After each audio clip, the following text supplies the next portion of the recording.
കുടുംബത്തിനകത്ത് സ്ത്രീയും പുരുഷനും പിരിയുമ്പോൾ കുട്ടികളുടെ കാര്യത്തിനകത്ത് കാര്യമായ ചർച്ച നടക്കുന്നില്ല. എല്ലാ കാര്യത്തിനകത്തും ഈ കുട്ടികളാണ് ഒരു ഡിസിഷൻ്റെ ഏറ്റവും പ്രധാനപ്പെട്ട ന്യൂക്ലിയസ് എന്ന് പറയുന്നൊരു ഘടകം. അപ്പോൾ വാസ്തവത്തിൽ ഒരു പഴയ ജനറേഷനും പുതിയ ജനറേഷനും തമ്മിലുള്ള തർക്കം ആരംഭിക്കുക, ഒരു കോൺഫ്ലിക്റ്റ് വരുമ്പോൾ ആ കുട്ടികൾക്ക് വേണ്ടി നിൽക്കുക, കുട്ടികളോടൊപ്പം നിൽക്കുക എന്നുള്ളതൊക്കെയാണ്.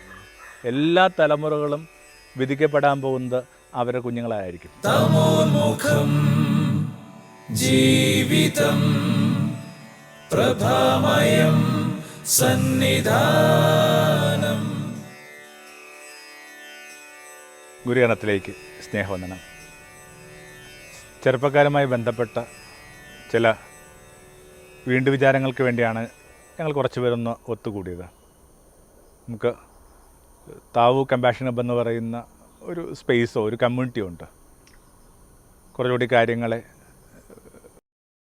ഒരു സ്നേഹാർദ്ദതയോട് കാണാനായിട്ട് പ്രേരിപ്പിക്കുമെന്ന് നമ്മൾ കരുതുന്നൊരിടമാണ് ഈ താവു എന്ന് പറയുന്നത്.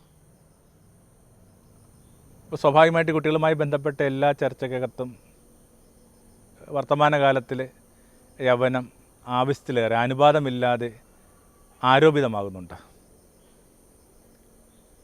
എല്ലാ കാലങ്ങളും അങ്ങനെ തന്നെയായിരുന്നു. ഒരു തലമുറയും അടുത്ത തലമുറയുടെ ഭംഗി കണ്ടിട്ടില്ല. അവർക്കിടയിൽ നിരന്തരമായ സംഘർഷമുണ്ടായിരുന്നു, ഡ്രിഫ്റ്റ് ഉണ്ടാവുന്നു. ഇത് ഇന്നും ഇന്നലെയും തുടങ്ങിയൊന്നുമല്ല.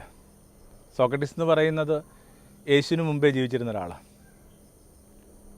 അക്കാലത്തെ ഭരണകൂടം സോക്രട്ടീസിനെതിരായിട്ട് ഉയർത്തിയ ആരോപണം ചെറുപ്പക്കാരെ കറക്റ്റ് ചെയ്യില്ലെന്നുള്ള, ചെറുപ്പക്കാരെ ഒരു തരത്തിലും തിരുത്തുന്നില്ല എന്നുള്ളതാണ്. പല ആരോപണങ്ങളൊന്നും അതായിരുന്നു. ഇപ്പോൾ എല്ലാ കാലവും 2000 വർഷം പഴക്കമുള്ള കഥയ്ക്കകത്ത് പോലും അന്നത്തെ യൗവനം കുറ്റാരോപിതമാവുകയാണ്, അക്യൂസ് ചെയ്യപ്പെടുകയാണ്.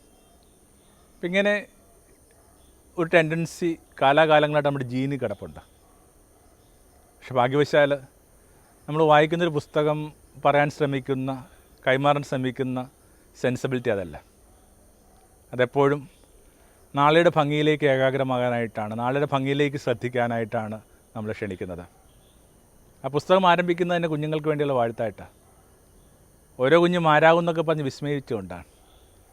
ഇങ്ങനെ അത്യുന്നതന് വഴിയൊരുക്കാനായിട്ട് കുഞ്ഞിനെ അയക്കപ്പെട്ടിരിക്കുന്നൊക്കെ പറഞ്ഞ ഒരു വയോധികനായ മനുഷ്യൻ തൻ്റെ ജോൺ എന്ന് പറയുന്ന കുഞ്ഞിനെ ഉയർത്തിക്കൊണ്ടാണ് ഈ പുസ്തകത്തിൻ്റെ കാൻഡിക്കിളുകളൊക്കെ ആരംഭിക്കുന്നത്. എല്ലാവരും പറയുന്നത്, ഈ പുസ്തകത്തിനകത്ത് പറയുന്നത് നാളെ നല്ലതായിരിക്കുമെന്നാണ് പറയുന്നത്. എന്നിട്ടും അത്തരമൊരു പുസ്തകത്തിൻ്റെ പശ്ചാത്തലത്തിലും ബാക്ക്ഡ്രോപ്പിലും ആ ആചാര്യൻ്റെ പരിസരത്തിലുമൊക്കെ നിൽക്കുന്ന മനുഷ്യർ എന്തുകൊണ്ടാണ് ഈ ചെറുപ്പക്കാരെ കഠിനമായിട്ട് നിശ്ചിതമായിട്ട് വിമർശിക്കുകയും നേടുകയും ചെയ്യുന്നതിനകത്ത് ഒരു യുക്തിയില്ല, ഒരു ലോജിക്കില്ലാത്തൊരു സംഭവമായിട്ടാണ് പലപ്പോഴും അനുഭവപ്പെടുക. അവരിങ്ങനെ കഠിനമായിട്ടാണ് പുൾപിറ്റിലും ചർച്ചകൾക്കകത്തുമൊക്കെ നമ്മളിങ്ങനെ യൗവനത്തെ നേരിട്ടുകൊണ്ടിരിക്കുക. എന്തിനകത്തും നമ്മൾ ഉറ്റുനോക്കുന്ന യേശു എന്ന് പറയുന്ന ഒരു ഏകത്തിലേക്കാണ്. നമ്മൾ ഇടയ്ക്കിടയ്ക്ക് ആവർത്തിക്കുന്ന കണക്ക് ബെഞ്ച് മാർക്ക് യേശുവാണ്. അപ്പം അതിന് മീതെ നമ്മളൊന്നും നിലനിർത്താത്തത് കൊണ്ട് നിശ്ചയമായിട്ട് നമ്മുടെ ഓരോ പ്രവർത്തികളും സമീപനങ്ങളും അയാളുമായി ബന്ധപ്പെടുത്തി വായിക്കേണ്ട ബാധ്യത നമുക്കുണ്ടാകുന്നു. സ്വാഭാവികമായിട്ട് അതിനകത്ത് നമുക്ക് കിട്ടുന്ന ഒരു ശരിയായ പ്രകാശം ഇതാണ്: ഏതൊരു ഘട്ടത്തിലെയും ചെറുപ്പക്കാർക്ക് വേണ്ടി നിലനിൽക്കുക. ഒരു കോൺഫ്ലിക്റ്റ് വീടിനകത്തുണ്ടാകുമ്പോൾ പോലും ഈ കുട്ടികൾക്ക് വേണ്ടി നിലനിൽക്കാൻ വേണ്ടിയാണ് അവിടെ നിന്ന് തീരുമാനിച്ചിട്ടുള്ളത്. നമുക്കറിയാം, മോശ മിക്കവാറും എല്ലാ നിയമങ്ങളും കടുങ്കെട്ട് കെട്ടിയൊരു മനുഷ്യനാണ്. മോശ ആകപ്പാട് അയവ് കൊടുത്തൊരു നിയമം എന്ന് പറയുന്നത് കാര്യമായ ചർച്ചകളില്ലാതെ പുരുഷനും സ്ത്രീക്കും പരസ്പരം വേർപിരിയാമെന്ന് പറയുന്നൊരു കാര്യത്തിനകത്ത് കുറേ കൂടി ലിബറലായിരുന്നു ഈ പറഞ്ഞ മോശ എന്ന് പറയുന്നത്. യേശു മോശ കടുങ്കെട്ട് കെട്ടിയ എല്ലാ കാര്യങ്ങൾക്കും മീതെയും അയവ് കൊടുക്കുകയും മോശ അയവ് കൊടുത്ത ഈ ഒരേ ഒരു കാര്യത്തിന് മീതെ കടുങ്കെട്ട് കെട്ടുകയും ചെയ്തു. ഒരു കാരണം കൊണ്ടും പാടില്ല എന്നൊക്കെ പറയുന്ന വിധത്തിൽ വളരെ കാറ്റഗോറിക്കലായ സ്റ്റേറ്റ്മെൻറ്റ് യേശുവിൻ്റെ ഭാഗത്തു നിന്നുണ്ട്. സ്വാഭാവികമായിട്ട് നമ്മൾ അലട്ടുന്ന പ്രശ്നം ഇതാണ്: ആ സ്നേഹത്തിന് മീതെ ഒന്നുമില്ലെന്ന് പഠിപ്പിച്ച ഈ മനുഷ്യൻ സ്നേഹം കളഞ്ഞു പോയ രണ്ട് മനുഷ്യർ ഒരു പാർപ്പിടത്തിനകത്ത് പാർക്കുന്നതിൻ്റെ ആ വൈരുദ്ധ്യം, ഭംഗികേട്, അതിനകത്ത് സംഭവിക്കാൻ പോകുന്നൊരു ട്രൊമാറ്റിക് എന്ന് വിശേഷിപ്പിക്കാവുന്ന അനുദിന ജീവിതക്രമം, ഇതിനെക്കുറിച്ചകത്തൊക്കെ ധാരണയുള്ള ഒരാളായിരിക്കണം. എന്നിട്ട് എന്തുകൊണ്ടായിരിക്കണം ഇങ്ങനെ ഒരു കാരണം കൊണ്ടെന്നൊക്കെ പറയുന്നതിൻ്റെ അർത്ഥം? ഇപ്പോൾ പോലും കുടുംബത്തിനകത്ത് സ്ത്രീയും പുരുഷനും പിരിയുമ്പോൾ കുട്ടികളുടെ കാര്യത്തിനകത്ത് കാര്യമായ ചർച്ച നടക്കുന്നില്ല. ഇന്നലെ വരെ നടത്തിക്കൊണ്ടിരുന്നൊരു കളി ഇപ്പോൾ വളരെ ഗൗരവമായിക്കൊണ്ടിരിക്കുകയാണ്. സ്നേഹത്തിലായിരിക്കുമ്പോൾ മിക്കവാറും എല്ലാ നാടിനകത്തും ഇങ്ങനെ അച്ഛനും അമ്മയും ചോദിക്കുന്ന ഒരു വളരെ അടുപ്പമുള്ള ഇൻറ്റിമേറ്റായൊരു ചോദ്യമുണ്ട്, കുട്ടിക്ക് ആരെയാണ് ഇഷ്ടം, അച്ഛനെയാണോ അമ്മയാണോ? അത് പരസ്പരം പേരുമാറി പറയുന്നതാണ് അവരുടെ സന്തോഷം. അവരതൊരു ഭംഗിയുള്ള ഒരു ഗെയിമായിട്ടൊക്കെ തന്നെയാണ് ഈ ഒരു വീടിൻ്റെ അകത്തിനകത്ത് നമ്മൾ പലപ്പോഴും എടുക്കുക. പക്ഷേ എന്നാൽ ഇതേ ചോദ്യം ഒരു മൂന്നാമതൊരാളുടെ സാന്നിധ്യത്തിൽ നിന്ന് അയാൾ ചോദിക്കുകയാണ്, അച്ഛൻ്റെ കൂടെ പോകണോ അമ്മയുടെ കൂടെ പോകാമെന്ന് പറയുന്നൊരു കഠിനമായൊരു സിറ്റുവേഷൻ. അത്ര എളുപ്പമൊന്നുമല്ലേ. രണ്ടുപേര് കൂടി ശ്രദ്ധിച്ചിട്ട് കാര്യങ്ങൾ ഭംഗിയാകാതെ പോയിക്കൊണ്ടിരിക്കുമ്പോൾ ഇന്ന് സിംഗിൾ പാരൻറ്റിനൊക്കെ പറ്റുന്ന വിധത്തിൽ ഒരു കഠിനമായ വിധിയിലേക്ക് ഈ കുട്ടി നടന്നു പോവുകയാണ്. ഇപ്പോൾ എളുപ്പമല്ലത്, ഇപ്പോൾ പോലും എളുപ്പമല്ല. അങ്ങനെയെങ്കിൽ 12,000 വർഷം മുമ്പ് ഈ കുട്ടികളുടെ കാര്യത്തിനും ഇത് ഒരു ചർച്ച ഉണ്ടായിരുന്നല്ല പറയുന്നത്. കുട്ടികൾ വളർന്നിട്ടേ ഇല്ലെന്നാണ് പറയുന്നത്. ഈ ഓരോരോ ചെടികൾ വളരുന്ന കണക്ക്, മഴയത്തൊക്കെ ഈ തകരയൊക്കെ വളരുന്ന കണക്ക് കുട്ടികളങ്ങ് എങ്ങനെ വളർന്നു, അത്രയേ ഉള്ളൂ. അപ്പോൾ ഈ പരസ്പരം വേർപിരിഞ്ഞ ഒരു പുരുഷനും സ്ത്രീക്കും ആ പുതിയ പുരുഷനോ പുതിയ സ്ത്രീയൊക്കെ ഉണ്ടാകുന്നു. കുട്ടികൾക്ക് പുതിയ അച്ഛനും അമ്മയും ഉണ്ടാകുന്നില്ല. അപ്പം അതുകൊണ്ട് അസൽ ഈ കുട്ടിയെന്ന് പറയുന്ന ഒരു ന്യൂക്ലിയസിൽ നിന്നുകൊണ്ടാണ് എല്ലാ ഗാർഹിക പ്രതിസന്ധികളെയും അഭിമുഖീകരിക്കേണ്ടതെന്നൊക്കെ പറയാനായിട്ട് യേശു ശ്രമിക്കുകയായിരുന്നു. ഈ കുട്ടികൾക്ക് എന്നാ സംഭവിക്കും, അവർക്ക് എന്നാ സംഭവിക്കും എന്നുള്ളൊരു ആകുലതയ്ക്കകത്ത് നിന്നുകൊണ്ട് ഒരു പ്രത്യേക പ്രതിസന്ധിയൊക്കെ ഇങ്ങനെ റിവ്യൂ ചെയ്യേണ്ട ബാധ്യത ഉണ്ടെന്നൊക്കെ ആയിരുന്നു യേശു ഈ ഒരു കഠിനമായ കാറ്റഗോറിക്കൽ നിന്ന് വിശേഷിപ്പിക്കപ്പെടാവുന്ന സ്റ്റേറ്റ്മെൻറ്റിലൂടെ നമുക്ക് പറഞ്ഞു തരാനായിട്ട് ആഗ്രഹിച്ചത്. എല്ലാ കാര്യത്തിനകത്തും ഈ കുട്ടികളാണ് ഒരു ഡിസിഷൻ്റെ ഏറ്റവും പ്രധാനപ്പെട്ട ന്യൂക്ലിയസ് എന്ന് പറയുന്നൊരു ഘടകം. അത് ഉടനീളം യേശു പ്രവർത്തിയ ഒരു ആറ്റിറ്റ്യൂഡാണ്. മറ്റൊരു നമ്മൾ വായിച്ച് കേൾക്കുന്നുണ്ട്, ഈ കുട്ടികളും മുതിർന്നവരും തമ്മിൽ തർക്കം ഉണ്ടാവുകയാണ്. അതൊരു ഭംഗിയുള്ള പശ്ചാത്തലത്തിൽ നമ്മൾ വായിച്ച് കേൾക്കുന്നത്. അവരിങ്ങനെ യേശുവിൻ്റെ അടുക്കിലേക്ക് വരാൻ ആഗ്രഹിക്കുകയും ശിഷ്യന്മാർ അവരെ തടയുകയും ചെയ്യുമ്പോൾ യേശു ശോഭിക്കുന്നതും യേശു തർക്കിക്കുന്നതും ഈ മുതിർന്നവരോടാണ്, കുട്ടികളോടല്ല. അത് ഉടനീളം യേശു പുലർത്തിയ ഒരു സ്ഥായിയായ ഒരു നിലപാടായിരുന്നു. ഏത് കാലത്തിലും എവിടെയും തൊട്ടുമുമ്പത്തെ തലമുറയും പിന്നത്തെ തലമുറയും തമ്മിൽ എന്ത് കാരണം കൊണ്ടൊരു കോൺഫ്ലിക്റ്റ് ഉണ്ടായിക്കഴിഞ്ഞാലും അയാൾ നിൽക്കാൻ പോകുന്നത് ഈ നാളത്തേക്ക് വേണ്ടിയുള്ള തലമുറയ്ക്ക് വേണ്ടിയാണ്. നാളെ ഓർത്ത് ഭയപ്പെടേണ്ടെന്നൊക്കെ പറയുന്ന വേദപുസ്തക സൂചന പോലും ഇതുമായി ബന്ധപ്പെട്ട് വായിക്കുന്നവരുണ്ട്. നാളെന്ന് പറഞ്ഞാൽ ചെറുപ്പക്കാരുമായി ബന്ധപ്പെട്ട്, അവരാണ് നാളെ എന്ന് പറയുന്നത്, അവരുമായി ബന്ധപ്പെട്ട ഇത്രയും ആകുലതകളോ ഭീതികളോ പാടില്ലെന്നൊക്കെ തന്നെ ഉടനീളം അവരോടൊപ്പം നിൽക്കാനായിട്ട് അവിടെ ശ്രദ്ധിച്ചു. അങ്ങനെ വളരെ എറുത്ത് നിൽക്കുന്നൊരു സുവിശേഷ ഒരു സിറ്റുവേഷൻ നമ്മൾ വായിച്ച് കേൾക്കുന്നുണ്ട്. അതിങ്ങനെ യേശുവും ശിഷ്യന്മാരും കൂടി ഇങ്ങനെ നടന്നു പോകുമ്പോൾ ഈ ശിഷ്യന്മാർ ഗോതമ്പ് മണികൾ കവർന്നെടുത്തു. വിശന്നിട്ടുണ്ടാകും, പക്ഷെ വിശപ്പുമായി ബന്ധപ്പെട്ട ഒരു തർക്കമായിട്ടല്ല അത് വാസ്തവത്തിൽ നമ്മുടെ ഈ പുസ്തകത്തിലേക്ക് വരുന്നത്. പാരമ്പര്യമായി ബന്ധപ്പെട്ടൊരു സംഭവം. സാബത്തിൽ ഒന്നും ചെയ്യാൻ പാടില്ലെന്നാണ് പറയുന്നത്. ഈ പറയുന്ന ഈ ഗോതമ്പ് മണികൾ പൊട്ടിച്ചു അതിങ്ങനെ കയ്യിലിട്ട് തിരുമി എന്നൊക്കെ പറയുന്നത് കൊയ്ത്തായിട്ടും മെതിയായിട്ടും ഒക്കെയാണ് കണക്കാക്കപ്പെടുന്നത്. അത്രയും മൈന്യൂട്ടായിട്ട്, അത്രയും മൈക്രോസ്കോപ്പിക് ആയിട്ടാണ് കാര്യങ്ങൾ കണ്ടുകൊണ്ടിരിക്കണം. അപ്പോൾ വാസ്തവത്തിൽ ഒരു പഴയ ജനറേഷനും പുതിയ ജനറേഷനും തമ്മിലുള്ള തർക്കം ആരംഭിക്കുക. സ്വാഭാവികമായിട്ട് ഇതിനകത്ത് വേറൊരു കാര്യം കൂടി നമ്മൾ ശ്രദ്ധിക്കുന്നുണ്ട്. അതിങ്ങനെ ഇത് വാസ്തവത്തിൽ ശിഷ്യന്മാർക്കെതിരായിട്ടുള്ള ആരോപണമല്ല, യേശുവിനെതിരായിട്ടുള്ള ആരോപണം. വളരെയേറെ അവർ ഹുങ്ക് പറഞ്ഞുകൊണ്ടിരിക്കുന്ന, വളരെയേറെ അവർ മതിപ്പ് പറഞ്ഞുകൊണ്ടിരിക്കുന്ന ഒരു പാരമ്പര്യത്തിൻ്റെ നിലവിലുള്ള ഇടങ്ങളിലൂടെ സഞ്ചരിക്കാൻ പ്രേരിപ്പിക്കുന്നതിന് പകരമായിട്ട് വഴിമാറി നടക്കാനായിട്ട് ഇയാൾ എന്തിനാണ് ഈ ചെറുപ്പക്കാരെ ഇങ്ങനെ സജ്ജമാക്കുന്നത്? എന്തിനാണ് ഈ ചെറുപ്പക്കാരെ ഇങ്ങനെ അവരുടെ ചില താല്പര്യങ്ങൾ വിട്ടുകൊടുക്കുന്ന പ്രശ്നം തന്നെ. അപ്പം അത്തരമൊരു ഘട്ടത്തിൽ സ്വാഭാവികമായിട്ട് തനിക്കെതിരായിട്ടുള്ള ആരോപണമെന്ന് മനസ്സിലാക്കിയ യേശു ശിഷ്യന്മാരെ ഏതെങ്കിലും തരത്തിൽ ബുദ്ധിമുട്ടിലാക്കുകയല്ല ചെയ്തത്. അവരെ തെളിഞ്ഞോ പറഞ്ഞോ ഡിസോൺ ചെയ്യുകയല്ല ചെയ്തത്. മറിച്ച് അവരെ ഒന്നുകൂടി ചേർത്ത് പിടിച്ചു. അവരങ്ങനെ ചേർത്ത് പിടിക്കാനായിട്ട് അവരുടെ മൊറാല താഴ്ത്താതിരിക്കാൻ വേണ്ടി അവിടെ നിന്നിങ്ങനെ ഒരു പഴയ കഥ പറയുകയാണ്. നിങ്ങൾ കേട്ടിട്ടില്ലേ, വിശന്നപ്പോൾ ദാവീദ് എന്ത് ചെയ്തു? അയാളിങ്ങനെ ദേവാലയത്തിൽ പ്രവേശിച്ച് പുരോഹിതന്മാർക്ക് മാത്രം കഴിക്കാനായിട്ട് അനുവാദമുള്ള കാഴ്ചയപ്പെടുത്ത് ഭക്ഷിച്ചു, തൻ്റെ ചങ്ങാതിമാർക്കും കൊടുത്തു. അതുമായിട്ട് നോക്കുമ്പോൾ ഇവിടെ നടന്ന കാര്യങ്ങളൊക്കെ ചെറിയ കാര്യങ്ങളാണ്. അപ്പം അതും പാരമ്പര്യമല്ലേ, അതും അനുഷ്ഠാനമല്ലേ. ഒരിടത്ത് പോലും യേശു ഇങ്ങനെ ദാവീദുമായി ബന്ധപ്പെട്ട ഒരു ഒരു ഒരു പശ്ചാത്തലം ഒരിക്കലും പറയുന്നില്ലെന്നുള്ള ഒരു മെരിറ്റ് കൂടി ഉണ്ട് ഇതിനകത്ത്. കാര്യം നമ്മൾ ദാവീദിൻ്റെ ഗോത്രത്തിൽ നിന്ന് പിറന്നതാണെന്നൊക്കെ പറയുമ്പോൾ പോലും യേശു ഒരിക്കലും അതുമായിട്ട് ബന്ധപ്പെടുത്തി എന്തെങ്കിലും ഒരു ഗരിമ പറയാനായിട്ട് ആഗ്രഹിച്ചിട്ടില്ല. അതുമായിട്ട് ബന്ധപ്പെട്ട റെഫറൻസ് പോലും ഇല്ല. ഒരിടത്തെവിടെയോ ആ ദാവീദിൻ്റെ സങ്കീർത്തനങ്ങൾക്കകത്തുനിന്നൊരു ചെറിയ ഭാഗം യേശു കോട്ട് ചെയ്യുന്നുണ്ടെന്നല്ല എന്നപ്പുറമായിട്ട്. പക്ഷെ ഇവിടെ തൻ്റെ തന്നെ ഒരു ബന്ധു ചെയ്യുന്ന നിലയിൽ, തൻ്റെ തന്നെ ഒരു വല്യച്ഛൻ ചെയ്യുന്ന നിലയിൽ ഒരുപക്ഷെ ഇന്ന് അപകീർത്തികരമെന്ന് കരുതാവുന്ന ഒരു പഴയ കഥ യേശു പറയുന്നത് ഈ കുട്ടികളെ പ്രൊട്ടക്റ്റ് ചെയ്യാൻ വേണ്ടിയാണ്.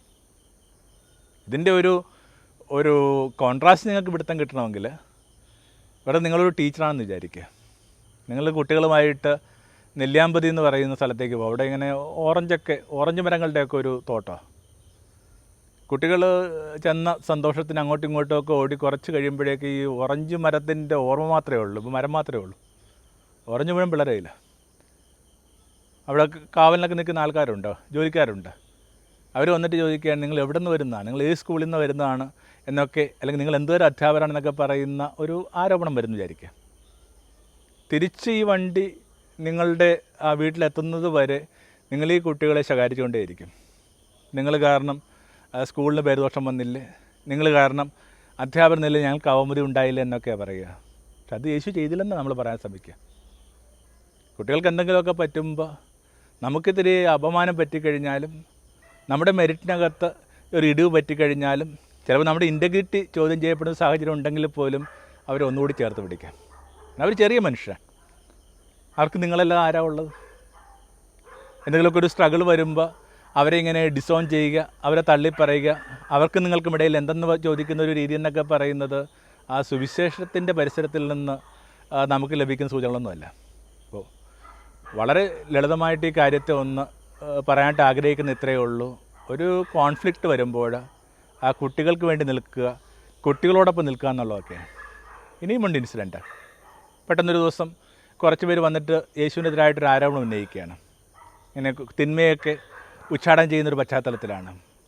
അതിനകത്ത് ഇങ്ങനെയാണ് പറയുന്നത്, നീ തിന്മകളെ ഒഴിവാക്കുന്നത് പിശാചുക്കളുടെ തലവനായ ബീൽസബൂളിനെ കൊണ്ടാണ്. യേശു അതിനെങ്ങനെ ഒന്ന് ചിരിച്ചു തള്ളിയേ. പക്ഷേ യേശു അവരോട് ചോദിക്കുന്നൊരു മറുചോദ്യമുണ്ട്. ഒരു പക്ഷേ അതൊക്കെ അങ്ങനെ തന്നെ ആയിക്കോട്ടെ. പക്ഷേ എനിക്ക് നിങ്ങളോട് ചോദിക്കാനുള്ള ചോദ്യം ഇത്രയേ ഉള്ളൂ. ഞാൻ പിശാചുക്കളെ ഒഴിവാക്കുന്നത് തിന്മയുടെ ആ ഒരു പിതാവായ ബീൽസബൂളിനെ കൊണ്ടാണെങ്കിൽ നിങ്ങളുടെ കുഞ്ഞുമക്കൾ അത് എങ്ങനെയാണ് ചെയ്യുന്നത്? അവരും തിന്മ ഉച്ചാടനം ചെയ്യുന്നുണ്ടല്ലോ. എന്നിട്ട് നമ്മൾ വായിച്ച് കേൾക്കുന്നില്ലേ? നിങ്ങളുടെ വാക്ക് കേട്ടിട്ട് സാത്താൻ ഇടിമിന്നൽ കണക്ക് പതിക്കുന്ന കണ്ടു. അപ്പോൾ ഈ ചെറിയ മക്കളുടെ വാക്കിനകത്ത് ആ തിന്മ ഇങ്ങനെ നിലംപരിശാവുക.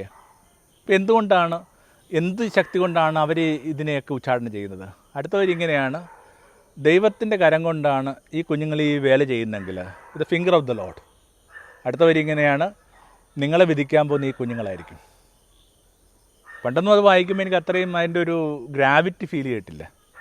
ഇപ്പോൾ ഒരു മധ്യവയസ്സിൽ നിന്ന് വായിക്കുമ്പോഴേക്കും അതിങ്ങനെ വല്ലാതെ ഈ ഭാരമുള്ള, വല്ലാതെ റെസനേറ്റ് ചെയ്യുന്നൊരു വാക്കായിട്ട് മാറുന്നു. എല്ലാ തലമുറകളും വിധിക്കപ്പെടാൻ പോകുന്നത് അവരുടെ കുഞ്ഞുങ്ങളായിരിക്കും. കുഞ്ഞുങ്ങൾ പല ചോദ്യങ്ങൾ നിങ്ങളുടെ അടുത്ത് ചോദിക്കും. നിങ്ങളുടെ മുഴുവൻ ജീവിതത്തെ അവർ വിചാരണ ചെയ്യും. അവർ വിചാരണ ചെയ്യുന്ന മുഴുവൻ ചോദ്യങ്ങളുടെയും ആകത്തുക എന്ന് പറയുന്ന ഒരൊറ്റ ചോദ്യം മാത്രമാണ്, വെരി ഫെയർ വിത്ത് അസ്. നിങ്ങളുടെ ഓരോരുത്തരം തർക്കങ്ങൾക്കിടയിലും, നിങ്ങളുടെ ഓരോരുത്തരം ബുദ്ധിമുട്ടുകൾക്കിടയിലും, നിങ്ങളുടെ ഓരോരുത്തരം ഫ്രസ്ട്രേഷനിടയിലും, നിങ്ങളുടെ സങ്കല്പത്തിന് എന്ത് ചെയ്യുന്നുണ്ട് സംഭവിച്ചിട്ടുള്ള എല്ലാ പാളിച്ചകൾക്കും ഞങ്ങളെ കരുവാക്കിയായിരുന്നു. നിങ്ങൾ ഞങ്ങളോടൊപ്പം ഫെയർ ആയിരുന്നു. അത് വല്ലാത്തൊരു ചോദ്യമാണ്.